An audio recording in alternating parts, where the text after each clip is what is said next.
আজি অসম চৰকাৰে বাজেটত ঘোষণা কৰা 3টা কল্যাণমূলক কামৰ শুভাৰম্ভণি কৰিছে। আজিৰ পৰা অসমৰ বিদ্যুতৰ নিৰিখ ঘৰুৱা গ্ৰাহকসকলৰ বাবে 1 টকাকৈ হ্ৰাস পাব। মে' মাহৰ বিলত ইয়াৰ প্ৰতিফলন হ'ব। আজিৰ পৰা ৰাজ্য চৰকাৰে ধানৰ মূল্য 250 টকাকৈ বৃদ্ধি কৰিছে। এতিয়াৰ পৰা ধান 2550 টকা কৰি আমাৰ কৃষকৰ পৰা আমি কিনা আৰম্ভ কৰিম। আজিৰ পৰা সৰিয়হৰো আমি প্ৰতি কুইণ্টলত 6450 টকাকৈ কিনা আৰম্ভ কৰিম। 500 টকা আজিৰ পৰা তেওঁলোকে সমৰ্থন মূল্য বেছিকৈ পাব। তৃতীয়তে অসম চৰকাৰৰ এখন ফ্লেগশ্বিপ স্কিম মহিলা উদ্যমিতা আঁচনি। এই আঁচনিখনৰ জৰিয়তে অসমৰ 30 লাখ মহিলাই প্ৰথম পৰ্যায়ত 10,000 টকা, দ্বিতীয় পৰ্যায়ত 25,000 টকা, তৃতীয় পৰ্যায়ত 50,000 টকা লাভ কৰাৰ বাবে যোগ্য বুলি বিবেচিত হ'ব। প্ৰথম 10,000 টকা বেংকৰ লগত সম্পৰ্ক নাই, সম্পূৰ্ণভাৱে 100% চৰকাৰে আগবঢ়াইছে। আৰু এই আঁচনি আজি আমি বিহালী সমষ্টিত আনুষ্ঠানিকভাৱে মুকলি কৰিছোঁ।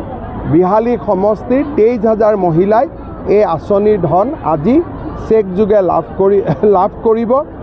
আমি অসমৰ প্ৰত্যেকটো সমষ্টিতে একোখনকৈ সভা কৰি এই চেক আমি বিতৰণ কৰিম। বিধায়কসকলে নিজৰ সমষ্টিত কোনদিনাখন মিটিং পাতিব নিৰ্ধাৰণ কৰিব আৰু নিৰ্ধাৰিত দিনত মই বা অসম চৰকাৰৰ কোনোবা এজন মন্ত্ৰীয়ে গৈ এই ধন বিতৰণ কৰিব। বিহালী সমষ্টিৰ নিৰ্বাচনৰ সময়ত মই ৰাইজক প্ৰতিশ্ৰুতি দিছিলোঁ যে বিহালীৰ পৰাই এই আঁচনিটোৰ আৰম্ভণি কৰিম। আজি যি ধৰণে কথা দিছিলোঁ সেই ধৰণে নিজৰ সংকল্প সিদ্ধিলৈ ৰূপান্তৰ কৰিবলৈ পাই সঁচাকৈ আনন্দিত হৈছোঁ। বিহালী ৰাইজক ধন্যবাদ জনাইছোঁ। সাংসদ ৰঞ্জিত দত্ত, বিধায়ক দিগন্ত ঘাটোৱাল, পঞ্চায়ত গ্ৰামোন্নয়ন বিভাগৰ মন্ত্ৰী ৰঞ্জিত দাসক ধন্যবাদ জনাইছোঁ।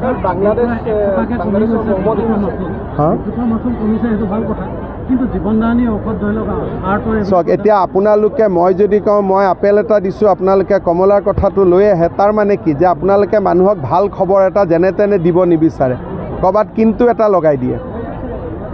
মানে উদ্দেশ্য সেইটোৱে নহ'ল জানো? এইকাৰণে আপোনালোকৰ লগত মোৰ কথা বতৰাবোৰ নিমিলে। চব জেগাত ভাৰতত ইমান সমস্যাৰ জেগা, মই যদি কওঁ যে আজি মই বালিটো ফ্ৰী দিছোঁ, তেতিয়া আপুনি ক'ব চিমেণ্টটো কি কৰিলে? তেনেকৈ হয় নেকি?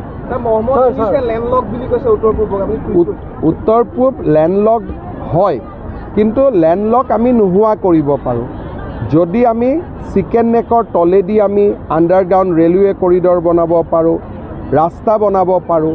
ভূটানেদি যদি আৰু এটা ৰাস্তা ভাৰতবৰ্ষৰ মেইন লেণ্ডলৈকে আমি নিৰ্মাণ কৰিব পাৰোঁ, পৰিৱেশৰ পৰিৱৰ্তন হ'ব।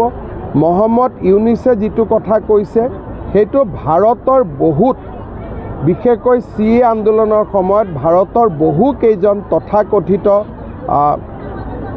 যাক আমি বিভেদকামী শক্তি বুলি কওঁ তেওঁলোকেও কৈছিলে। এই কথাটো মাজে মাজে কৈ থকা হয়। ইয়াৰ বিপৰীতে মই ভাবোঁ যে ভাৰত চৰকাৰে নিশ্চয় শক্তিশালী পদক্ষেপ গ্ৰহণ কৰিব। মই নাজানো, মোৰ ইমান আইডিয়া নাই। মই আজি আৰু মোৰ মনটো উদ্যমিতাৰ বাহিৰত নাযাবই। চাওক, আপোনালোকে ইমান দিন কৈ আছিল যে এইবিলাক ফাঁকি ফুকা চেক নিদিয়ে, গতিকে আজি আপোনালোকে নিজেও অলপ অনুশোচনা কৰাৰ দিন। আজি মোক প্ৰশ্ন কৰাতকৈ যিকেইজনে ইমান দিন বিহালীৰ পৰা বাতৰি চলাই আছিলে যে মুখ্যমন্ত্ৰীয়ে মিছাই ক'লে, বিহালীৰ আই মাতৃক ঠগালে, বিহালীৰ বাই ভনীক ঠগালে, আজি সেই সাংবাদিকসকলে ক্ষমা খুজিব লাগেনে নাই? গতিকে আজিৰ দিনটো আপোনালোকৰ কাৰণে উপলব্ধিৰ দিন, মোৰ কাৰণে উপলব্ধিৰ দিন। যোৰহাটৰ দায়িত্ব ময়ো লৈছোঁ, অসমৰ দায়িত্বই মোৰ। পবিত্ৰ মাৰ্ঘেৰিটা কেন্দ্ৰীয় মন্ত্ৰী, এখন জিলাতে কেন্দ্ৰীয় মন্ত্ৰী, ৰাজ্যসভাৰ সাংসদে এখন জিলা ল'ব লাগে। তেওঁ যোৰহাটক ভাল পাইছে, যোৰহাট লৈছে। চাওক, দিলৱাৰ বোলাজনৰ ককায়েক এজন এষ্টাব্লিছ মাটিৰ দালাল।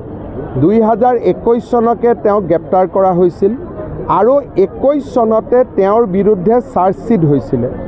কিন্তু চাৰ্জশ্বিট হোৱাৰ পিছতো তেওঁ স্কুলৰ মাষ্টৰ, চৰকাৰে তেওঁক ছাছপেণ্ডো নকৰিলে। তাৰমানে তেওঁলোক কিমান শিপাই চৰকাৰৰ তলত সোমাই আছে।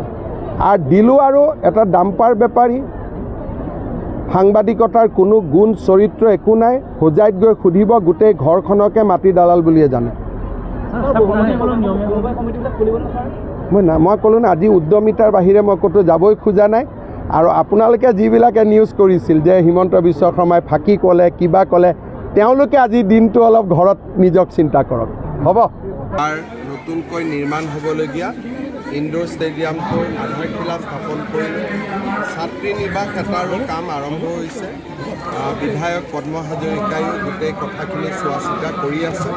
অনাগত দিনত মহাবিদ্যালয়খন সুন্দৰ আৰু অতি গৰিমামণ্ডিত হৈ উজ্বলি উঠিব বুলি আশা কৰিছোঁ।